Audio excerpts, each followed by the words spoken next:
Good evening and welcome to our May 10th Economic Development Commission meeting. We are going to start, today the agenda is review open to business and updates. Can I get a motion to accept the agenda for tonight's meeting? So moved. Okay, a second? Moved and second, any discussion? Seeing none, all in favor? Aye. Anyone opposed? Didn't think so. We have a little bit different, the minutes, we're adopting minutes for both the February 8th, 2017 special session and our last session, March 8th, and hopefully you all had a chance to read through there. Anybody see anything they would like to change on those minutes? Seeing no changes, do I have a motion to accept the minutes as written? Do we need to do separate for each then, or are we on February 8th right now? Mr. Chair, you can actually adopt both with one motion. Yeah, Motion to adopt both February 8th and March 8th, February 8th and March 8th, Okay. 2017. and a second? I'll second. Any other changes, any discussion? All in favor, say aye. Aye. Anyone opposed?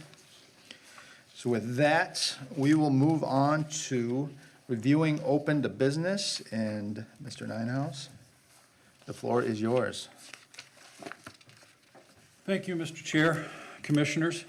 As you know, we have had the Open to Business Initiative for 4 years.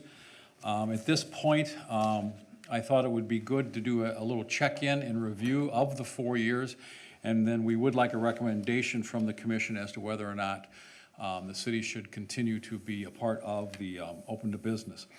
The initiative is a partnership between the cities in Dakota County and the Dakota County CDA.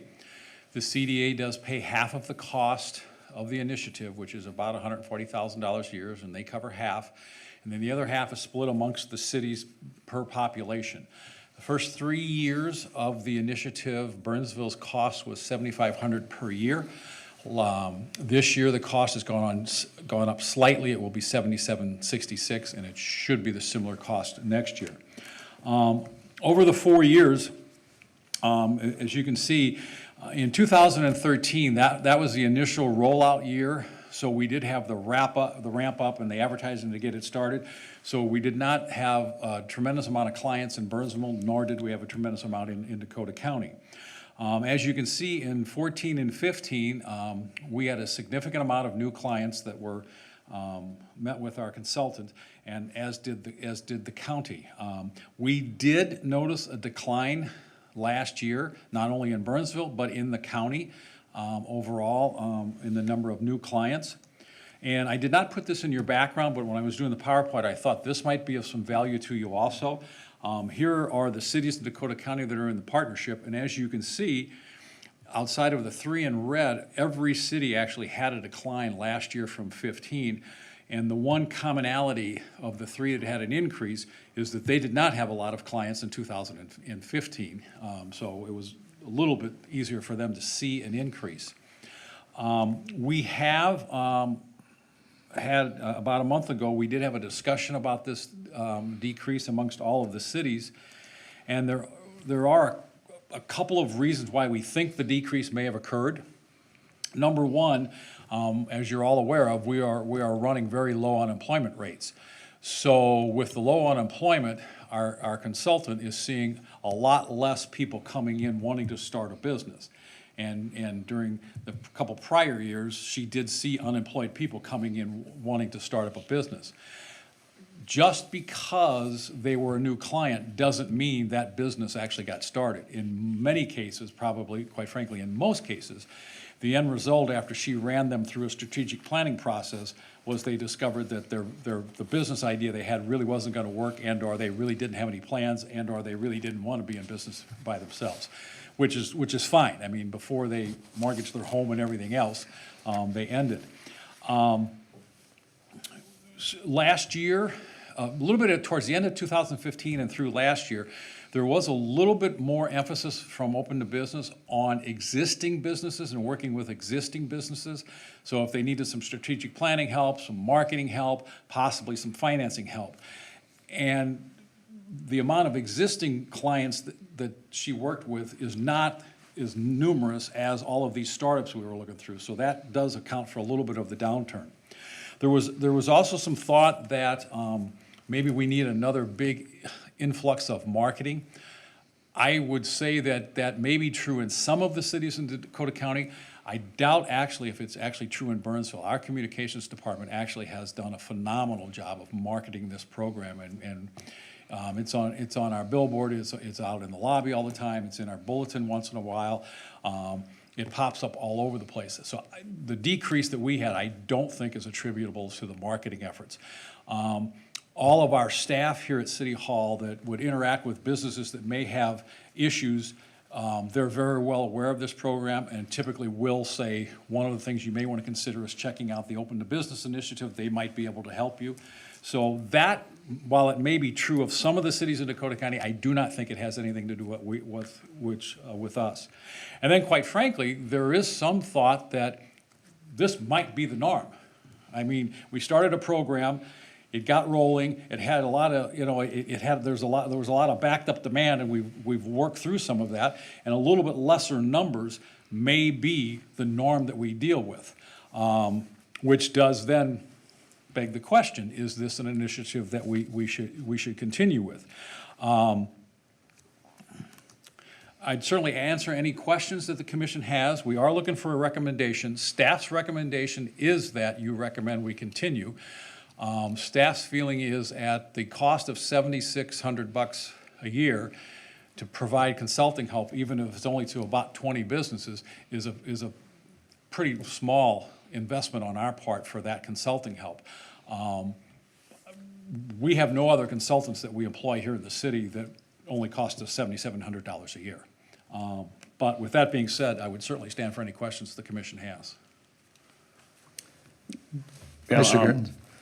Can new businesses or existing businesses come in at any point within the year? Absolutely, Commissioner.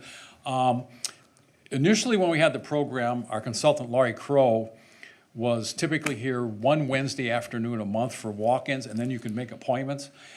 We have really found that it works a lot better to just market her contact information, and she pretty much sets up appointments anytime, and any day, any week, wherever. She may come in here, some morning to meet with somebody. There have even been a couple of cases where she may meet with a business that's actually located in Apple Valley, but she may meet with them here, but because for whatever reason, the paths of the owner and her cross better here, and we obviously, do that partnership. She meets, she basically is doing 40, 50 hours a week, every week in the county. To the fire. So being relatively new to the commission and not really aware of this program, what do they do for a small business? Can you just kind of give us a high-level overview? If, Commissioner, if you're an existing business, if you felt that you wanted to do some new marketing, different marketing, whatever, they would work with you on instituting a marketing program. Our consultant has actually started 4 businesses, and actually one of her prime expertise is marketing. They have other people within the organization that are strong on finance, strong on strategic planning. Again, if you needed a new strategic plan, they would work with you on that. If you were going to do an expansion and you were going to go for a bank loan, they'd work with you on the process of filling out the bank forms, the kind of questions the bank's going to ask for, basically get you prepared to meet with your banker to get the loan. They can do some gap financing. So if your bank is going to come up a little short, they can do gap financing. They also do have the ability to make some very small loans to businesses, typically something below $25,000. And then they've occasionally kind of acted as the intermediary between the business and the city to say, well, they're looking to actually expand and need some new space. Who can they go help with? So it's a pretty broad spectrum of what they can do for an existing business. And then if for a startup, there's a whole process that she will work through with the startup and basically ask them questions, meet with them, send them home, have them do homework, come back for the next meeting, go through, what was, the next step. And as I said before, very often what happens during that process of meeting is the potential business owner discovers that this probably is not the right thing to do. And very often, it is the right thing to do, and then we kind of move into the, how do we get you started up? How do we go get you a startup loan? How do we find you some space if you're not gonna do it out of your home? And just move on into helping you get established as a business. Thank you. I have a couple questions. Do we ever have unsatisfied customers? Do we ever get feedback on what people have experienced through this? Mr. Chair, the only unsatisfied customer that I can recall over the 4 years is I did have a complaint from one person who wanted to know why this consultant thought that they should have financial information from them in order to give them a loan. That's the Yeah. only complaint I've had so far. Well, that's good. That's really good. You really can't beat the price of $7,600 or $7,700. So with that, I believe we're looking for a recommendation to continue with this program, to have do I have a motion? I'll make a motion. Motion made, Second? second. Any room for any discussion? Didn't think so. All in favor? Aye. Anyone opposed? No one opposed. And then we'll move right into the updates then. Thank you, Mr. Chair. Two short updates for you. On May 25th, we will be doing our annual BECREC event. This year, it is a road rally. We are in the process of marketing the rally. I think we're at about 21 brokers coming to town right now, and hopefully over the next week, we'll grow a few more. There will be a reception starting at 4 o'clock at the Med Cruise. All of you are invited. If you have the time and can stop in and, talk with the brokers and everything else, it would be greatly appreciated.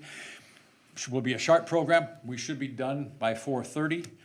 Brokers can hang around and talk or anything else, but we try and get them out of there at 4:30 so they can go home, families and all that kind of thing. And then just one piece of information.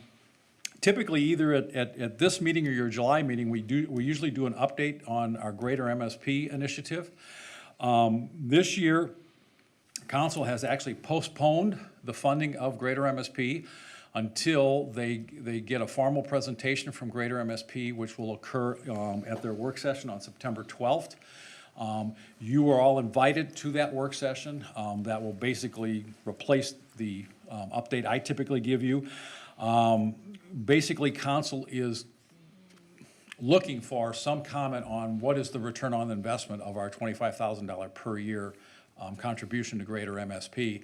And they are specifically asking, Greater MSP uses some terminology called touch, and there's different levels of touch, and that defines how much effort they have put into a deal. And they're asking for Greater MSP to basically talk about the different touches that have occurred in Burnsville over I believe we're in the 6 years with Greater MSP. So I will be updating you probably at your next meeting also, but if you want to get that on your calendar, you're certainly welcome to attend, and you'll obviously get a much more in-depth presentation than I typically give you.